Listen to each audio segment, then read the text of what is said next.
ఎక్కడికి పోతా ఉంది నిజంగా పోలీసులు ఏం చేస్తూ ఉన్నారు? పోలీసుల సమక్షంలో ఏకంగా చంద్రబాబు నాయుడు గారు ప్రతి కాన్స్టిట్యున్సీలో చేయిస్తూ ఉండేది ఏమిటి?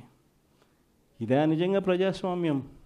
ఈ మాదిరిగా నిజంగా ప్రభుత్వం అన్నది పరిపాలన చేయాల్సింది ఈ మాదిరిగా చేయాలనా? ఇంకొక ఎగ్జాంపుల్, రామకుప్పం అంటే స్వయాన చంద్రబాబు నాయుడు గారు సొంత కాన్స్టిట్యున్సీ. చంద్రబాబు నాయుడు గారు స్వయాన సొంత కాన్స్టిట్యున్సీలో రామకుప్పంలో 16 ఎంపీటీసీలకు 16కు 16 మనమే గెలిచినాం. పోటీ పెట్టలా కనీసం ఈ మనిషి. పోటీ పెట్టినా వాళ్ళ ఒడుగు డిపాజిట్లు కూడా రాలా. 16కు 16 మనం గెలిస్తే అక్కడ ఎంపీటీసీ ఎన్నికల్లో మనకి ఎవరికి రావాలి మరి ఆ పోస్టు? మనకే రావాలి కదా. అక్కడలా 6 మందిని ప్రలోభ పెట్టాడు, పట్టి 6 మందిని తీసుకున్నాడు. సరే 6 మందిని ప్రలోభ పెట్టి తీసుకుపోయినా కానీ మిగిలిన 9 మంది మనం మిగిలిన ఒకరేదో చనిపోవడమో అనర్హత జరిగింది, మిగిలిన 9 మంది మన దగ్గరే ఉండరు. అట్లా వేసుకున్నా మనమే గెలవాలి కదా. ఏం చేస్తున్నాడు? వాళ్ళు ప్రయాణం చేస్తూ ఉన్న బస్సులు దారిలో పోలీసులు అడ్డుకుంటారు. వాళ్ళని కౌంటింగ్ దగ్గరికి పంపించకుండా చంద్రబాబు నాయుడు ఏం చేస్తూ ఉన్నాడు? కోరం లేకపోయినా కూడా వాళ్ళ మనిషి గెలిచినట్టు డిక్లేర్. 6 మందే, ఈ పక్క మన దగ్గర 9 మంది ఉన్నారు. వాళ్ళు మన వాళ్ళే. ఈయన ప్రలోభ పెట్టి తీసుకున్నాడు. కనీసం అక్కడైనా గెలవాలంటే కోరమన్నా ఉండాలి, అది లేదు. స్వయాన చంద్రబాబు నాయుడు గారు సొంత కాన్స్టిట్యున్సీ పోలీసులను ఈ మాదిరిగా వాడుకొని వ్యవస్థను కోరం లేకపోయినా కూడా డిక్లేర్ చేయించుకొని, అది కూడా ఏంది, ఒక చిన్న ఎంపీపీ పోస్టు. ముఖ్యమంత్రి స్థానంలో కూర్చున్నాడు మనిషి రాష్ట్రానికి, కుప్పానికి ఆయనే ఎమ్మెల్యే అయినా కానీ ఒక ఎంపీపీ స్థానానికి ముఖ్యమంత్రి స్థానంలో ఉన్న వ్యక్తి బలం లేకపోయినా నెంబర్లు లేకపోయినా వ్యవహరిస్తూ ఉన్న తీరు ఇది. ఇంకొకటి గోపవరం, ఇది మా కడప జిల్లా. దీంట్లో ఉప సర్పంచ్ పదవికి ప్రొద్దుటూరు కాన్స్టిట్యున్సీ నియోజకవర్గంలో ఉప సర్పంచ్ పదవికి సంబంధించిన ఎన్నిక.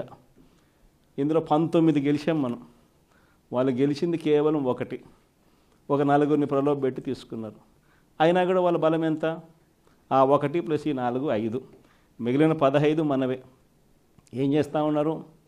ఉప సర్పంచ్ పదవి కౌంటింగ్ హాల్లోకి మేమే తీసుకొని పోతాం ఈ 15 మందిని అని చెప్పి వీళ్ళే పోలీసులు బండ్లో ఎక్కించుకొని వీళ్ళని తీసుకొని పోయి తెలుగుదేశం పార్టీ సభ్యులు ఉన్న చోట, మనుషులున్న చోట ఇడిచిపెట్టేసి వచ్చేసినారు.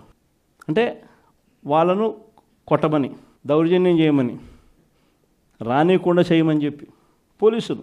అయినా కానీ వెనకాల మన జీపులు ఫాలో అవుతూ ఉన్నాయి కాబట్టి వెంటనే వాళ్ళని ఎక్కించుకొని మళ్ళీ తీసుకొని పోయేసరికి కౌంటింగ్ హాల్లోకి పోయేసరికి మన ఎమ్మెల్యే అభ్యర్థిని లోపలికి పంపించరు. మన ఎమ్మెల్యే అభ్యర్థి రారు, కానీ వాళ్ళ మనుషులందరూ లోపల ఉంటారు. అక్కడ ఇంకా నకిలీ వార్డు మెంబర్లతో ఐడి కార్డులు క్రియేట్ చేసి ఎన్నికల అధికారి లాస్ట్కి అది నకిలీ, ఇవి మేము ఒప్పుకోము అని చెప్తే ఎన్నిక వాయిదా జరిగింది. అది రెండో రోజు మళ్ళీ ఎన్నికకి పిలిచినారు. రెండో రోజు మళ్ళీ ఎన్నికకి వెళ్ళిపోతే రెండో రోజు ఏమంటాడు, ఎన్నికల అధికారి గుండెపోటంట, మళ్ళీ వాయిదా. బలం లేనప్పుడు ఇవన్నీ చేస్తూ ఉండరు. నేను చెప్తా ఉన్నా, ఎన్ని ఎగ్జాంపుల్స్ ఏదైతే చూస్తూ ఉన్నాం. ఇంకో చోట తుని నియోజకవర్గం 30కి 30 మనమే గెలిచాం. మళ్ళీ వీళ్ళ దగ్గర నెంబర్లు ఎక్కడున్నాయి, బలం ఎక్కడుంది, ఏముంది? అయినా కానీ వైస్ చైర్మన్ పోస్టు వాళ్ళకే కావాలని చెప్పి ఏకంగా అడ్డంకులు క్రియేట్ చేయడం, వాయిదాల మీద వాయిదాలు వేయించడం, చివరికి ఏ స్థాయిలో భయపెట్టే కార్యక్రమం చేసినారంటే మున్సిపల్ చైర్మన్ అనే అభ్యర్థి ఆడాయమ, మున్సిపల్ చైర్మన్, నాకు ఈ పదవి వద్దు, నీ ప్రభుత్వంలో నాకు ఈ పోస్టు వద్దు అని చెప్పి రిజైన్ చేసి తీసుకోపో చంద్రబాబు అని చెప్పి చెప్పింది. అంటే ఆ స్థాయిలోకి ముఖ్యమంత్రులుగా ఉన్న వ్యక్తులు. ఒక తుని అనేది ఒక చిన్న ప్రాంతం, ఒక మున్సిపాలిటీ. అందులో ఎవడు మున్సిపల్ చైర్మన్ అయితే ముఖ్యమంత్రికి ఏం సంబంధం? ఏమవుతుంది? నువ్వే ముఖ్యమంత్రి స్థానంలో ఉండవు, తునికి ఎమ్మెల్యే కూడా మళ్ళా మీ వాడే, ఏం తేడా పడుతుంది? అయినా కూడా ఇది పరిస్థితి. ఇంకొకటి అత్తిలి 20కి మనం గెలిచింది 16, వాళ్ళు గెలిచింది, కూటమి ప్రభుత్వం గెలిచింది 4. ఆ 16లో ఒకడు సమ్ రీజన్ తను డిస్క్వాలిఫై అయినాడు. అంటే 15 మనకు, 4 వాళ్లకు. మరి ఎన్నికలు మనమే గెలవాలి కదా. అందరూ మన దగ్గరనే ఉండరు. వాళ్ళ దగ్గర కేవలం ఉండేది ఈ నలుగురికి తోడు ఇంకొకడు ఎక్స్ట్రా పోయినాడు 5 మంది. మిగిలిన వాళ్ళంతా మన దగ్గరే ఉండరు. ఇక్కడ ఎన్నిక జరపరు. ఎన్నిక వాయిదా మీద వాయిదా, పోస్ట్పోన్మెంట్, ఎందుకంటే నెంబర్లు లేవు. ఇది జరుగుతూ ఉంది రాష్ట్రంలో.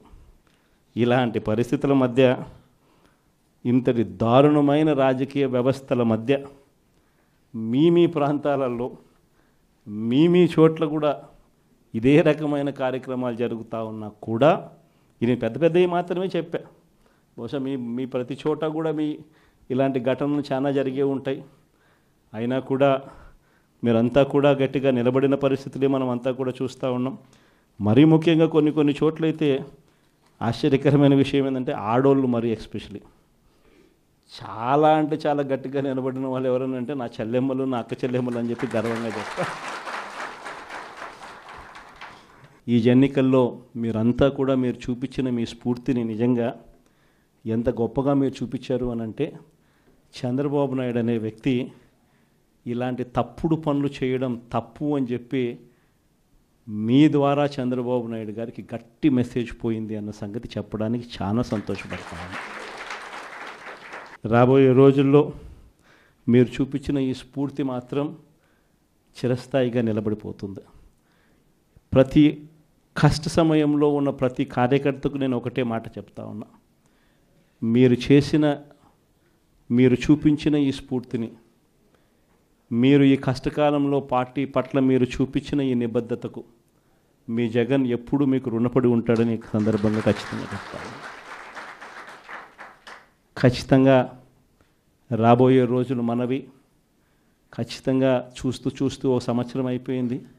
కళ్ళు మూసుకుంటే ఇంక మళ్ళీ 3 ఏళ్ళు అయిపోతాయి. ఈ 3 ఏళ్ళు అయిపోయిన తర్వాత వచ్చేది మాత్రం ఈసారి ఖచ్చితంగా వైఎస్ఆర్సీపీ అఖండమైన మెజార్టీతో నిలబడుతుంది. ఈసారి వచ్చినప్పుడు మాత్రం మీ జగన్ కార్యకర్తల కోసం ఖచ్చితంగా ఉంటాడని మాత్రం ఖచ్చితంగా చెప్తాను. ఎందుకనంటే జగన్ 1 పాలనలో బహుశా కార్యకర్తలకి నేను చేయాల్సినంత బహుశా చేయలేకపోయి ఉండొచ్చేమో. ఎందుకంటే రావడమే కోవిడ్ వచ్చింది. మనం ఎన్నికలు అయిపోయేసరికి జూన్ అయ్యింది. మార్చి కల్లా కోవిడ్ వచ్చింది. దాని తర్వాత కోవిడ్ సమయంలో మీ అందరికీ తెలుసు 2 సంవత్సరాలు కోవిడ్. ఆ 2 సంవత్సరాలు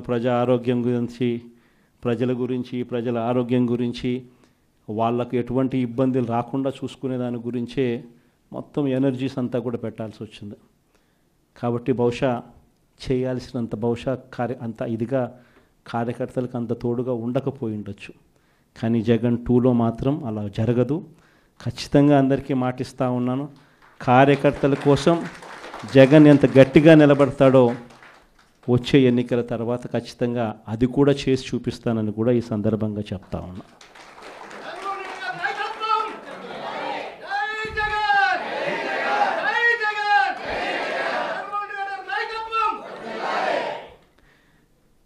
చంద్రబాబు నాయుడు గారి మాదిరి ఆయన మోసాలు నిజంగా ఈ మధ్యకాలంలో క్లైమాక్స్ అనేది మీ అందరికీ బహుశా తెలిసే ఉంటుంది. మొన్న ఈ మధ్యకాలంలోనే క్లైమాక్స్కి చేరినాయి. మామూలుగా చంద్రబాబు నాయుడు అనే వ్యక్తి అబద్ధాలు చెప్తాడు, మోసం చేస్తాడు అన్నది మనందరికీ కూడా బాగా తెలిసిన విషయాలే.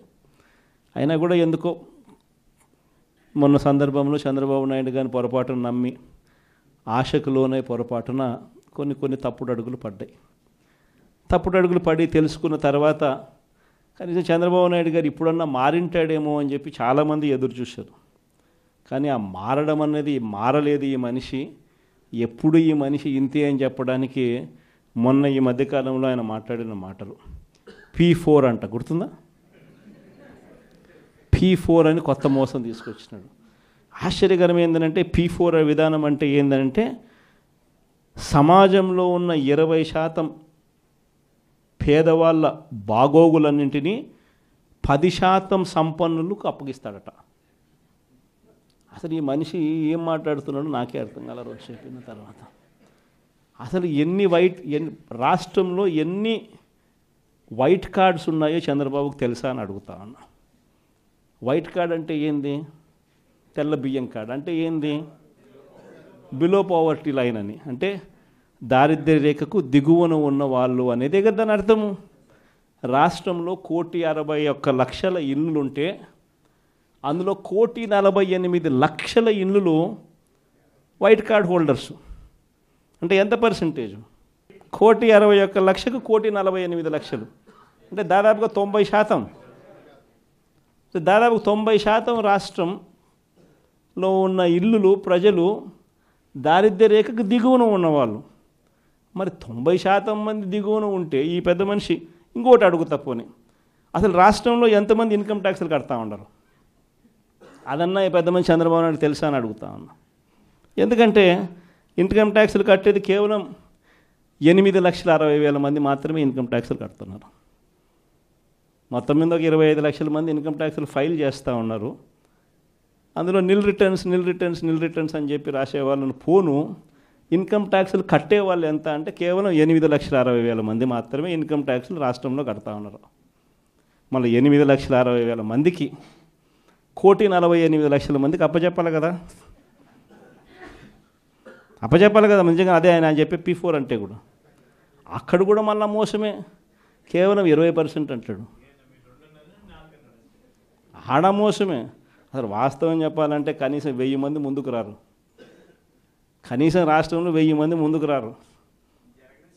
ఇది జరగదని చెప్పి అందరికీ తెలుసు. అవాస్తవాలని అందరికీ తెలుసు. ఈయన డ్రామాలు ఆడుతున్నాడని అందరికీ తెలుసు. ప్రజలందరూ నవ్వుకుంటున్నారు.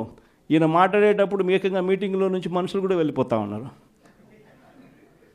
ఇంత అబద్ధాలు చెప్పాకయ్యా, ఇంత మోసం చేయకయ్యా అని చెప్పి చెప్తా ఉన్నా కూడా ఈ మనిషికి నేను చెప్పేది అబద్ధమే, నేను చెప్పేది ప్రజలు నమ్మాల్సిందే అని అబద్ధాల మీద అబద్ధాలు చెప్పుకుంటూ పోతూ ఉన్నాడు. ఎన్ని రేషన్ కార్డులు ఉన్నాయో తెలియదు, వైట్ రేషన్ కార్డుకి అర్థం ఏమిటో తెలియదు, ఎంతమంది రాష్ట్రంలో ఇన్కమ్ ట్యాక్స్లు కడతా ఉన్నారో కూడా తెలీదు అనడం కూడా తప్పు. తెలుసు కానీ మోసం. ఇప్పుడు కూడా సూపర్ 6 ఎందుకు అమలు చేయడం లేదయ్యా, సూపర్ 7 ఎందుకు అమలు చేయడం లేదంటే ఏమంటాడు? రాష్ట్రంలో అప్పులు 10 లక్షలు అంటాడు. ఎన్నిసార్లు చెప్పాలయ్యా నీకు రాష్ట్రంలో అప్పులు ఎంత ఉన్నాయి అని చెప్పి? 6.5 లక్షల కోట్లు రాష్ట్రంలో అప్పులు ఉన్నాయని చెప్పి నువ్వే అసెంబ్లీలో ప్రవేశపెట్టిన నీ బడ్జెట్ డాక్యుమెంట్లో నువ్వే చెప్పించావు. ఆయన ప్రవేశపెట్టిన బడ్జెట్ డాక్యుమెంట్లో రాష్ట్రానికి సంబంధించిన అప్పులు ఎంత అంటే ఆయనే 6.5 లక్షలు అని చెప్పి ఆయనే చూపించారు. 6.5 లక్షల కోట్లలో కూడా 3,13,000 కోట్లు ఆయన ప్రభుత్వం దిగిపోయే నాటికే ఉన్న అప్పులను కూడా అని అందరికీ కూడా తెలుసు. ఆయన ప్రవేశపెట్టిన బడ్జెట్ డాక్యుమెంట్లోనే ఉంటాయి. కానీ ఏమంటాడు? రాష్ట్రం భయంకరంగా చూపించాలా, 10 లక్షల కోట్లు, ఇంకా 2 రోజులు పోతే 12 లక్షల కోట్లు అంటాడు, ఇంకా 4 రోజులు పోతే 14 లక్షల కోట్లు అంటాడు. ఎందుకు? సూపర్ 6 ఎగరగొట్టడానికి, సూపర్ 7 ఎగరగొట్టడానికి మళ్ళీ ఒక అబద్ధం. అంటే ఇంకో పెద్ద గీత గీయడం. దిక్కుమాలిన అబద్ధాలు, దిక్కుమాలిన మోసాలతో ఈ రాష్ట్రంలో ప్రభుత్వంలో పరిపాలన చేస్తా ఉన్న ఇలాంటి పాలన పోయి మళ్ళీ మాట చెప్తే మాట మీద నిలబడే పాలన,